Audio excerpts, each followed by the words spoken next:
اصل میں یہ بتانا چاہتا تھا کہ صحابہ بڑے لوگ ہیں. ایک آدمی دنیا کے اندر جتنا بھی بڑا ہو لیکن وہ صحابہ تک نہیں پہنچ سکتا ہے. علماء دین کہتے ہیں کہ سچا عالم جس کو نبی نے وارث الانبیاء کہا ہے، جو اس کا مصداق ہو، پوری دنیا کے اولیاء اس تک نہیں پہنچ سکتے. اولیاء صف میں کھڑے ہوں گے اور عالم مصلی پہ ہوگا، پیغمبر کی جگہ کھڑا ہوگا.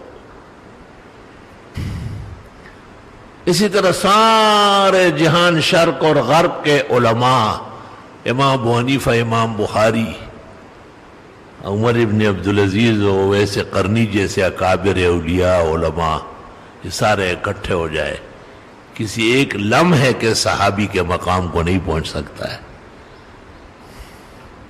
اور سارے صحابہ ابو بکر، عمر، عثمان و علی کے مرتبے کے کیوں نہ ہو، یہ کسی ایک نبی اور رسول کے مقام اور درجے کو نہیں پہنچ سکتے. کہتے ہیں کہ نبی اور رسول کے 125 درجات ہیں، کم از کم جو چند دن کے لیے آیا ہے، چند آدمیوں کے لیے آیا ہے.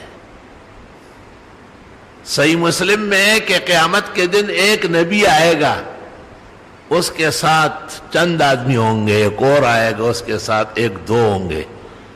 وَيَأْتِي نَبِيٌّ مَا مَعَهُ أَحَدٌ، ایک ایسا پیغمبر بھی آئے گا کہ ایک فرد بھی ساتھ نہیں ہے، وہ ایک بھی ایمان نہیں لایا.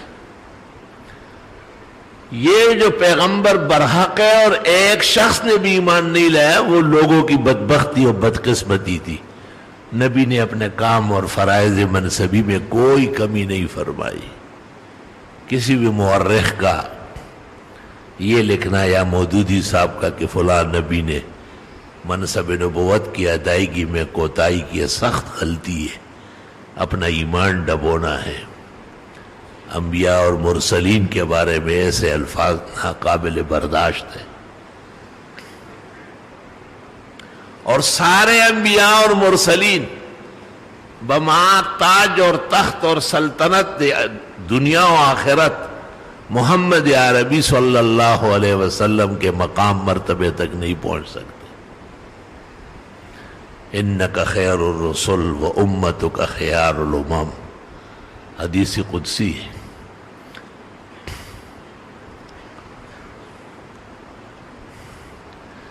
ایک طرف عمر ابن عبدالعزیز اس قدر صالح اور نیک ثابت ہوئے، دوسری طرف حضرت اویس جو پیغمبر مرسل کی خدمت میں آنا چاہتے تھے لیکن ماں کی خدمت سے رہ گئے.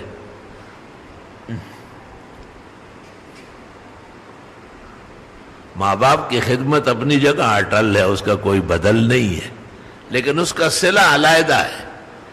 کہتے ہیں ماں باپ کی خدمت جو زیادہ کرے گا رزق کی برکت ضرور پائے گا اور عمر کی برکت، اور جو استاد اور شیخ کا احترام کرے گا اللہ اس کے علم میں بڑی برکات دے گا.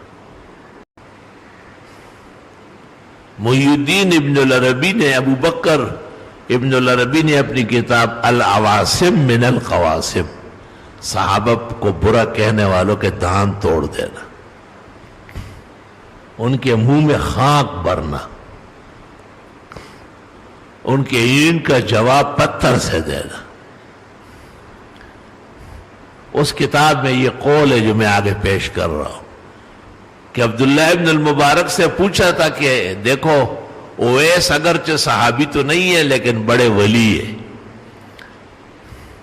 عمر ابن عبدالعزیز بھی صحابی نہیں ہے لیکن بڑے منصف اور عمر ثانی کہلائے، یہ افضل ہے یا حضرت معاویہ؟ کیونکہ معاویہ رضی اللہ تعالیٰ عنہ کے دور میں تھوڑی سی خلافت کا رخ ملوکیت کی طرف مڑ گیا تھا. آپ نے خود بصرہ کے اندر کہا انا اول الملوک.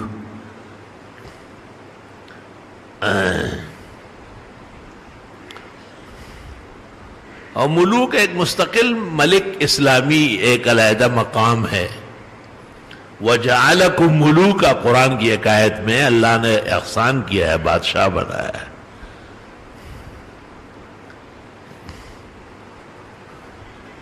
اور پھر حضرت معاویہ رضی اللہ تعالیٰ عنہ سے شام کے لوگوں نے بڑی فحش غلطی کرائی اور انہوں نے اپنی زندگی میں اپنے بیٹے یزید کے لیے بیعت لینا شروع کر دیا، اور پھر وہ بیعت ان کے سامنے مکمل ہو گیا۔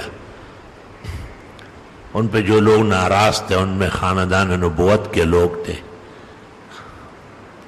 حضرت حسین مجتبیٰ اور ان کے لوگ سب ناراض تھے کہ یہ طریقہ صحیح نہیں ہے، لیکن بہرحال انسان سے دنیا میں غلطی ہوتی ہے۔